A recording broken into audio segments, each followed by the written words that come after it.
Assalamualaikum warahmatullahi wabarakatuh. Perkenalkan, nama saya Muhammad Cendekia Airlangga dari Departemen Teknik Elektro ITS, NRP 071118400077. Pada kesempatan kali ini, saya akan mempresentasikan jawaban dari soal evaluasi tengah semester mata kuliah Otomasi Sistem yang diampu oleh Bapak Eka Iskandar, STMT. Pada presentasi kali ini terdapat 3 bagian penting, yaitu yang pertama adalah soal yang berisi tentang permasalahan yang akan diselesaikan. Kemudian yang kedua adalah penyelesaian dengan metode cascade yang berisi tentang solusi permasalahan dengan menggunakan metode cascade. Yang ketiga adalah simulasi menggunakan ladder diagram. Oke, jadi yang pertama adalah soal. Kita langsung saja lihat ke bagian berikutnya. Nah, jadi di sini kita memiliki suatu operasi pabrik, yaitu transfer line berupa pengemasan, di mana kita diminta untuk menyelesaikan permasalahan operasi berikut dengan menggunakan metode cascade, di mana urutan operasinya adalah sebagai berikut.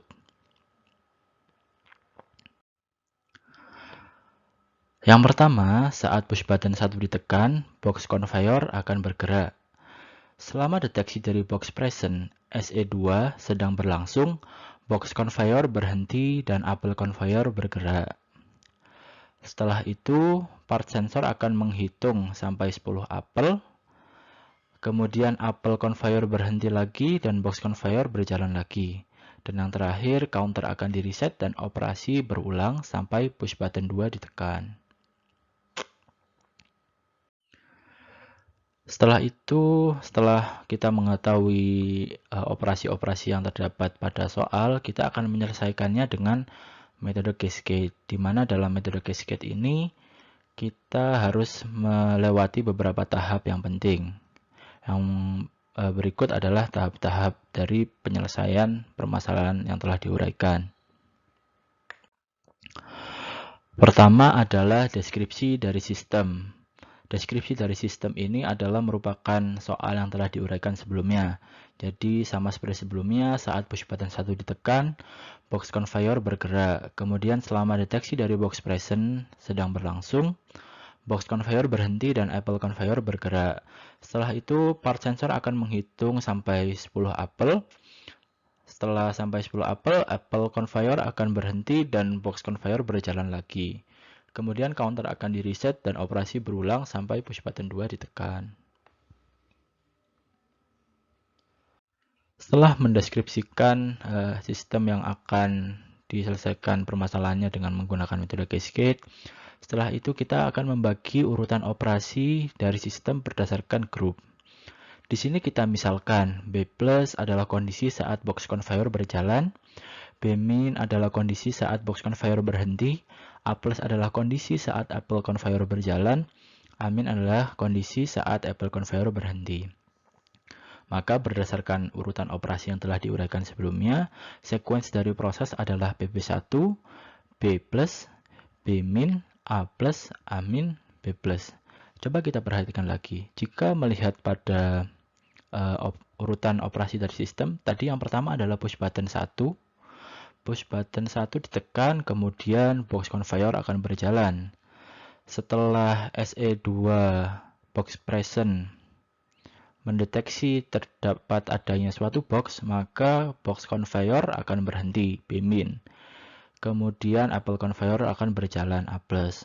Saat apple conveyor berjalan, sensor apple akan menghitung sampai 10 buah apel, dan kemudian setelah mencapai 10 buah, apple conveyor akan berhenti, amin, dan box conveyor akan kembali berjalan, B+. Pada pembagian grup, perlu diperhatikan bahwa B+ tidak boleh berada dalam satu grup dengan B-, A+ tidak boleh berada dalam satu grup dengan A-. Maka dari itu, BB1 B+ menjadi dalam satu grup, yaitu CR1, B- dan A+ menjadi satu grup CR2, A- dan B+ menjadi satu grup CR3.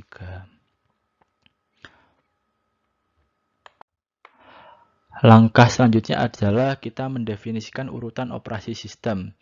Yang pertama, PB1 ditekan, membuat coil relay CR1 set.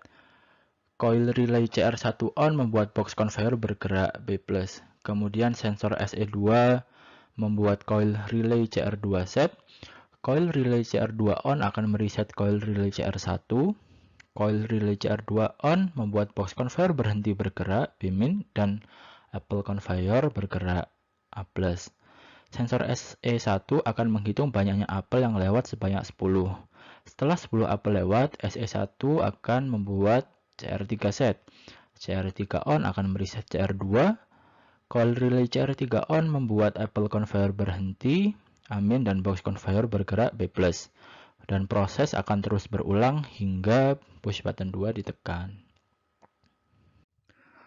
Kemudian kita tugaskan komponen input dan output, di mana komponen inputnya terdiri dari push button start dari BB1, di mana alamatnya adalah 0.00, kemudian push button stop BB2 alamatnya adalah 0.01, kemudian ada sensor apel dengan alamat 0.02 dan sensor box adalah dengan alamat 0.03. Kemudian untuk komponen outputnya, kita memiliki CR1 tadi, kontrol relay 1 dengan alamat 100.00, kemudian kontrol relay 2 dengan alamat 100.01, dan kontrol relay 3 dengan alamat 100.02. Langkah selanjutnya yaitu membuat switching function berdasarkan operasi yang telah dilakukan sebelumnya. Untuk membuat persamaan switching function, kita perlu membuat persamaan untuk relay, kemudian untuk input. Untuk relay atau outputnya sendiri, kita memiliki CR1, CR2, CR3, di mana masing-masing terdiri atas bagian set dan reset. Untuk CR1 persamaannya adalah PB1 ditambah CR1 dikalikan dengan CR2 bar ditambah PB2 bar. Seperti yang kita tahu bahwa sistem akan berjalan mulai dari CR1. Dan sistem akan mulai berjalan ketika push button start PB1 ditekan. Setelah itu, kenapa di sini ditambahkan CR1? Karena setelah ditekan kemudian dilepas, sistem harus tetap berjalan. Maka dari itu kita perlu hold dengan dirinya sendiri, yaitu CR1, PB1 tambah CR1. Kemudian untuk bagian kedua adalah bagian resetnya. CR1 akan berhenti apabila CR2 berjalan atau ketika push button 2 ditekan. Dengan konsep yang sama kita bisa membuat persamaan dari CR2 dan CR3. Kemudian untuk A+, tadi kita telah membaginya berdasarkan grup. Kita bisa melihat A+ letaknya di mana. Ini adalah di CR2, amin CR3. B+ adalah CR1 plus CR3, B- adalah CR2. Dan counter adalah sensor dikalikan dengan banyaknya apel, yaitu 10 apel. Tahap selanjutnya adalah melakukan simulasi dari ladder diagram berdasarkan switching function yang telah dibuat. Pada kali ini simulasi dilakukan dengan software CX Programmer.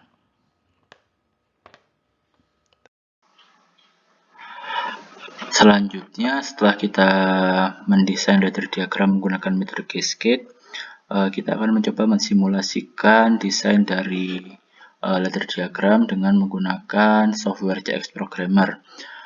Sebelumnya perlu kita ingat bahwa di sini kita memiliki 3 grup, yaitu CR1, CR2, dan CR3, di mana CR1 berisi dengan PB1 dan B+, yaitu box conveyor bergerak, kemudian CR2 berisi dengan B- dan A+. B- itu adalah kondisi di mana box conveyor berhenti dan apple conveyor bergerak. Kemudian CR3 adalah amin dan B+, yaitu kondisi di mana apple conveyor berhenti dan box conveyor kembali bergerak. Oke, sesuai urutannya. Yang pertama kita coba untuk mengaktifkan push button start.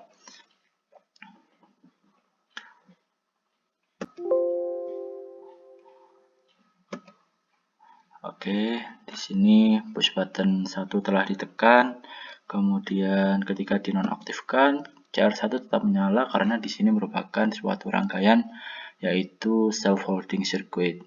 Kemudian setelah itu box conveyor akan tetap bergerak selama SE2 belum mendeteksi adanya suatu box di hadapannya. Ketika SE2 telah mendeteksi box di hadapannya, maka box conveyor akan berhenti bergerak dan apel conveyor akan bergerak. Setelah apel conveyor bergerak, di sini kita memiliki SE1 yaitu sensor apel untuk di mana sensor ini berfungsi untuk menghitung jumlah apel sampai sebanyak 10 buah. Maka kita coba, misalkan di sini kita aktifkan sensornya, maka di sini terhitung 1 buah apel, 2 buah apel, 3 buah apel, 4 buah apel, 5 buah apel, 6 buah apel, 7 buah apel, 8 buah apel, 9 buah apel, dan 10 buah apel. Nah, setelah mencapai 10 buah apel, apel conveyor akan berhenti dan box conveyor akan kembali bergerak sampai SE2 di sini akan mendeteksi box di hadapannya, yaitu sampai SE2 aktif kembali. Nah, kita coba aktifkan kembali. Nah, dan proses ini akan terus berulang sampai push button stop atau PB2 ditekan. Ketika push button 2 atau push button stop ditekan, maka seluruh proses dalam transfer line akan berhenti. Dan kita akan coba. Sini coba kita aktifkan. Nah, dapat dilihat bahwa semua grup yaitu CR1, CR2, dan CR3 dalam kondisi off. Hal ini berarti bahwa seluruh operasi pada sistem transfer line akan berhenti. Ya, cukup dari saya. Kurang lebihnya mohon maaf. Wassalamualaikum warahmatullahi wabarakatuh.